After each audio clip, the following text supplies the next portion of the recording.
हाँ, good morning student. एक important topic है बेटा, ampere circular law. Electric field में आपने स्टडी किया था गॉस लॉ, और मैग्नेटिक फील्ड में है एम्पियर सर्कुलर लॉ। जिस तरह से अपन ने गॉस लॉ की बहुत सारी एप्लीकेशन है स्टडी करी थी ना, जस्ट वैसे ही एम्पियर सर्कुलर लॉ की एप्लीकेशन है। गॉस लॉ से अपन इलेक्ट्रिक फील्ड फाइंड आउट करते हैं, और एम्पियर सर्कुलर लॉ के थ्रू अपन क्या करते हैं, मैग्नेटिक फील्ड फाइंड आउट करते हैं। तो ये अपन क्या लेते हैं, एक वायर ले रहे हैं जिसके अंदर करंट ले रहे हैं। तो ये एक क्लोज लूप के लिए है, ये मैंने एक क्लोज लूप लिया है, ठीक है। और ये किसी वायर का अपन क्रॉस सेक्शन ले सकते हैं, ये वाला जो वायर है इसका एक क्रॉस सेक्शन पार्ट लिया है मैंने, ठीक है। तो ये देखिए, ये सरफेस है इस वायर का,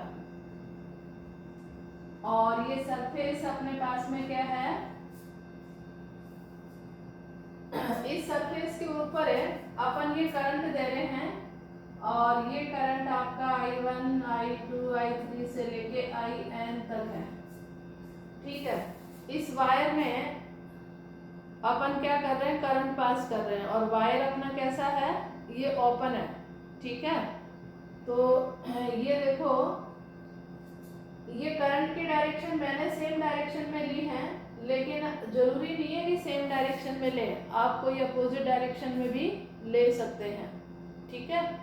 तो यहाँ पे एम्पियर सर्कुलर लॉ कब एप्लीकेबल होगा, इसके लिए देखो दो स्टेटमेंट मैंने लिखे हैं। Ampere circular law consider for open surface, तो ये ओपन सरफेस लिया बेटा, और फिर दूसरा मैंने लिखा है the surface has current passing through it, और इस सरफेस के थ्रू अपने पास में क्या होना चाहिए, करंट पास होना चाहिए, ठीक है। अब इसका स्टेटमेंट क्या है कि यदि अपन इस सरफेस को छोटे छोटे पार्ट में डिवाइड कर दें, तो ये छोटे छोटे पार्ट को मैं क्या ले सकती हूँ, डीएल ले सकती हूँ, ठीक है। और ये अपने पास में डीएल को यदि अपन समीशन करें या इंटीग्रेट करें, तो क्या होगा बेटा, इंटीग्रेशन क्या होगा, सरकमफ्रेंस होगी इसकी 2πr, ठीक है। तो ये अपने पास में इस वायर की क्या आ जाएगी, इस ये जो ओपन सरफेस लिया है इसकी सरकमफ्रेंस आ जाएगी 2πr। अब अपन बात कर रहे हैं कि इसका स्टेटमेंट क्या है। तो एम्पियर सर्कुलर लॉ का स्टेटमेंट है कि ampere law state that this close integral of B dot dl is equal to the mu naught times of the total current passing through the surface।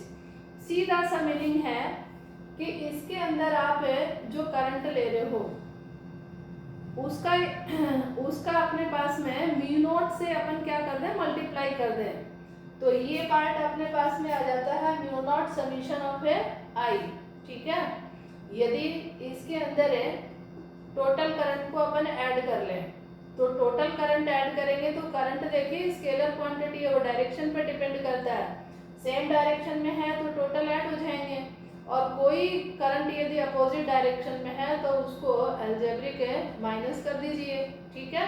तो यहाँ पे अपन ले रहे हैं समीशन ऑफ आई, और ये जो सरफेस मैंने डिवाइड किया है डीएल डीएल पार्ट में, तो इसमें बी डॉट डीएल अपन लेंगे, और ये पूरा इस क्लोज सरफेस का लेंगे, ठीक है। तो ये मैंने लिखा है क्लोज इंटीग्रेशन, ये क्लोज इंटीग्रेशन का साइन है। तो यदि अपन क्लोज इंटीग्रेशन करें बी डॉट डीएल का, तो ये इक्वल किसके होगा, म्यू नॉट समीशन ऑफ आई के होगा, ठीक है।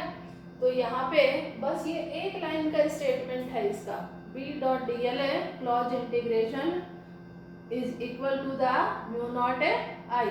तो ये तो है एम्पियर सर्कुलर लॉ का एक स्टेटमेंट। अब ये अप्लीकेबल कब होगा, ये इसके लिए है कि ओपन सरफेस होना चाहिए, और इस ओपन सरफेस में करंट पास होना चाहिए।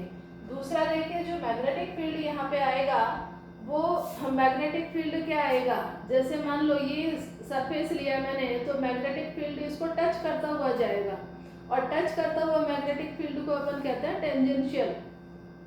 तो जो मैग्नेटिक फील्ड होगा वो टेंजेंशियल टू द लूप होगा, और दूसरा अपने पास में क्या है, नॉर्मल टू द लूप होगा। तो ये मैग्नेटिक फील्ड की कंडीशन आएगी।